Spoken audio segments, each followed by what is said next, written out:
Once this tree stood alone on the hillside. When a group of volunteers had an idea, if it can survive, so can others. And that seed of an idea sprouted a huge change to transform the valley back to what it would have looked like 6,000 years ago. We had virtually no trees to start with, and so in technical terms, no seed bank. There were no trees that were going to provide seeds. We had to lay the foundations for a woodland ecosystem, and that meant planting all the species that we thought were appropriate. We had to work out what species were appropriate, help nature to create something that's roughly what it should have been. That tree shows to everybody who sees the photograph that trees can grow in this sort of valley.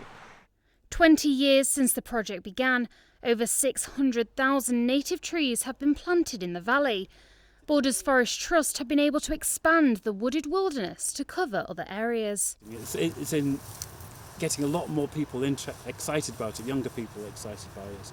So we're getting a lot of volunteers coming there, which has been great. It looks so random, you can actually come in here and think it's totally natural woodland, which is exactly what we wanted and exactly what we've got. And now the tree that sparked it all is among 5 shortlisted to become Scotland's Tree of the Year. Well, it's certainly a beautiful tree, but it's almost camouflaged now with all the greenery around it. You can just imagine what this would have looked like 20 years ago, standing out against the stark contrast of the rock beneath it. This is one of 50 trees nominated for Scottish Tree of the Year, twice as many as last year, and organisers believe that is down to the ever-changing world we're living in. We found a reflection that people were finding solace in trees during the lockdown. They were finding trees on their daily walk or growing an affection for a tree they already knew. And the tree was becoming, a place to go for solace, a stand-in gym, a stand-in classroom. So it's been really quite moving to see the role that trees have played in helping people through this really difficult summer.